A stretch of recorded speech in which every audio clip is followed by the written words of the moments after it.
ஆமா ஆமா ஆமா கன்னி பேச்சு மேடன் ஸ்பீச். எழுச்சி மிகுந்த இந்த கூட்டத்தினுடைய தலைவர் அவர்களே, நான் மேடைக்கு வந்த போதே சொன்னார்கள், இது உங்களுடைய கன்னி பேச்சான்னு கேட்டாங்க. நம்முடைய தமிழக வெற்றி கழகத்தில் நான் பேசுகின்ற முதல் கூட்டம் இதுதான் என்பதை உங்களுக்கு தெரிவித்துக் கொள்கிறேன். அந்த மகிழ்ச்சியை நான் பகிர்ந்து கொள்கிறேன். அமைச்சர் பெருமக்கள் வர இருக்கிறார்கள்.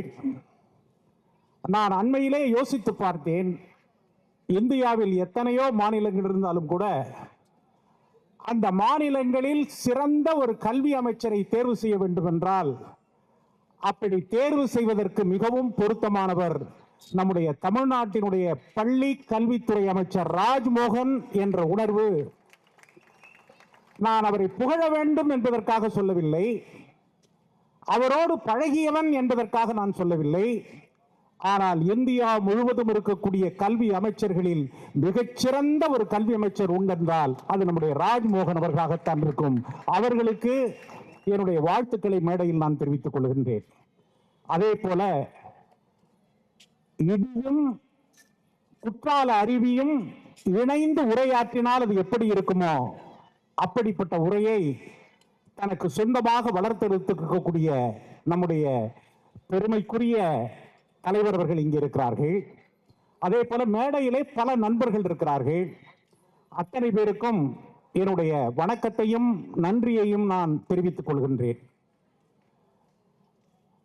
வானத்திலிருந்து வானத்தை கிழித்துக் கொண்டு மண்ணில் வந்தாரா அல்லது பூமியை பிளந்து கொண்டு வெளியே வந்தாரா என்ற வியப்போடு நடந்து முடிந்த நம்முடைய சட்டமன்ற தேர்தலிலே இந்தியாவும் உலகமும் உற்று பார்த்த நம்முடைய மாபெரும் தளபதி ஜோசப் விஜய் அவர்களுடைய ஆன்மாவை இரத்தத்தை உள்ளத்தில் சுமந்திருக்கக்கூடிய பெரியவர்களே, நண்பர்களே, உங்கள் அனைவருக்கும் என்னுடைய வணக்கத்தை தெரிவித்துக் கொள்கிறேன்.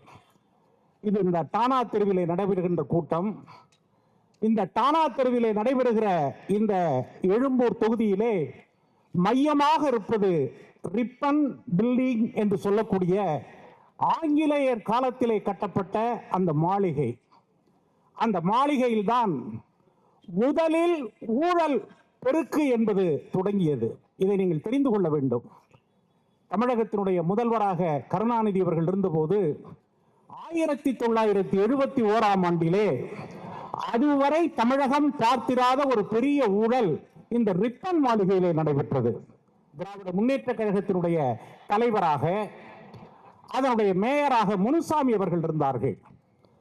அதை பற்றிய அந்த போராட்டத்தை ஒரு மதிப்பிற்குரிய எம்ஜிஆர் அவர்களோடு சேர்ந்து கல்யாண சுந்தரம் அவர்களும் அந்த குற்றச்சாட்டுகளை முன்வைத்து சர்க்காரியா கமிஷன் என்ற ஒன்று நியமிக்கப்பட்டது. அதிலே கலைஞர் குற்றவாளியாக நிறுத்தப்பட்டார்.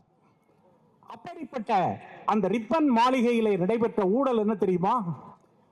மசூர் பேர ஊழல். நீங்கள் புரிந்து கொள்ள வேண்டும்.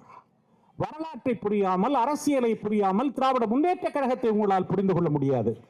அந்த மசூர் பேர ஊழல், அந்த பேர ஊழல் என்னவென்றால் வேலைக்கே வரமாட்டாங்க. வேலைக்கு வந்ததாக கணக்கு காட்டி ஒரு பெரிய பட்டியலை தயார் பண்ணி அந்த பணத்தை எல்லாம் திராவிட முன்னேற்ற கழகத்தினுடைய கவுன்சிலர்கள் தாங்கள் எடுத்துக்கொண்டு கருணாநிதிக்கு கொடுத்து கொண்டிருந்தார்கள். இதை பற்றி ஆய்வு செய்த அந்த நீதிபதி அதையெல்லாம் எடுத்து பார்த்தாரு. பார்த்தபோது அவருக்கு ஒரே ஆச்சரியம், இந்த பட்டியெல்லாம் எங்க இருந்தது அப்படின்னு. அந்த பட்டியலில் பொய் கணக்கு எழுதுவதற்கு ஒரு இளைஞரை போட்டிருக்கிறார்கள். அந்த இளைஞனுக்கு ஒன்றும் தெரியல, எவன் பேரை வச்சு நம்ம பண கணக்கு எழுதுறதுன்னு தெரியல.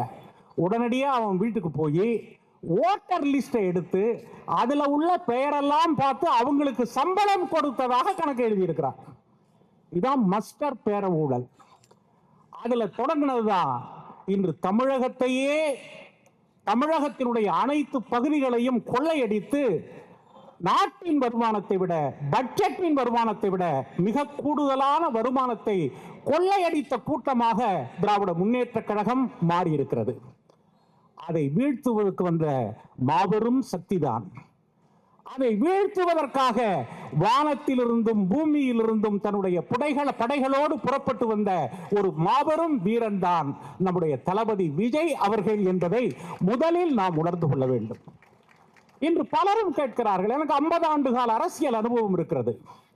50 ஆண்டுகால அரசியல் மட்டுமல்ல, நான் கம்யூனிஸ்ட் பேரியக்கத்தில் இருந்தபோது தமிழ்நாட்டில் போராட்டங்களில் நான் செல்லாத சிறையே கிடையாது. நான் மட்டுமல்ல, எங்களுடைய தலைவர்கள். அந்த பாரம்பரியத்தில் நின்று நான் பார்க்கின்றேன். ஊழலை எதிர்த்தோம், கொடிபிடித்தோம், போராட்டம் நடத்தினோம். ஆனால் 21வது நூற்றாண்டில் ஊழலை ஒழிக்கக்கூடிய ஒரே தைரியம் நம்முடைய தமிழக முதல்வர் அவர்களுக்கு தான் இருக்கிறது என்பதை நீங்கள் புரிந்து கொள்ள வேண்டும். ஊழல் சாதாரணமானதல்ல. எளிய வார்த்தைகளில் நாம் பேசிவிட்டு செல்ல முடியாது. ஊழலை அகற்றுவதற்கு மகாத்மா காந்தியடிகளில் இருந்து எத்தனையோ பேர் வந்தார்கள். காமராஜரை போல ஒரு யோகியர் உண்டா? கக்கனை போல ஒரு மனிதர் உண்டா? கிடையாது. கடைசி காலம் வரையில் அவர் பஸ்ல தான் டிராவல் பண்ணார். நம்முடைய மதுரை மருத்துவமனையிலே கேட்பாரற்று போலீஸ் மந்திரியா இருந்தவர், பொதுப்பணித்துறை அமைச்சராக இருந்தவர். அந்த ஓரத்தில் அப்படியே படுத்திருந்த காட்சிகளை எல்லாம் நினைத்து பார்க்கின்றேன்.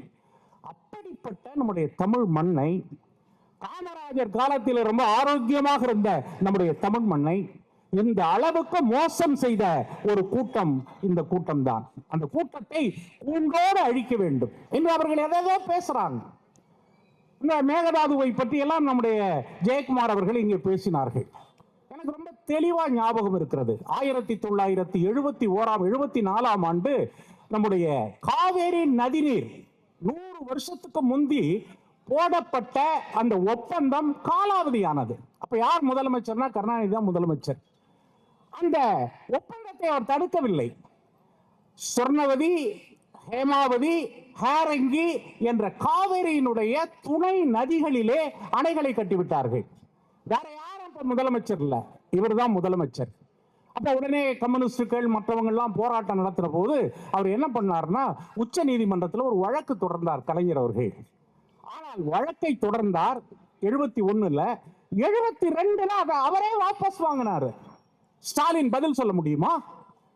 நான் உதயநிதியை கேட்கின்றேன், திராவிட முன்னேற்ற கழகத்தினுடைய மூத்த தலைவர்களை கேட்கிறேன். 71ஆம் ஆண்டு உச்ச நீதிமன்றத்திலே வழக்கை தொடர்ந்த கருணாநிதி அவர்கள் 72ல எதுக்கு வாபஸ் வாங்கினாரு? ஏன் வாபஸ் வாங்கினார் என்று சொன்னால், தன்னுடைய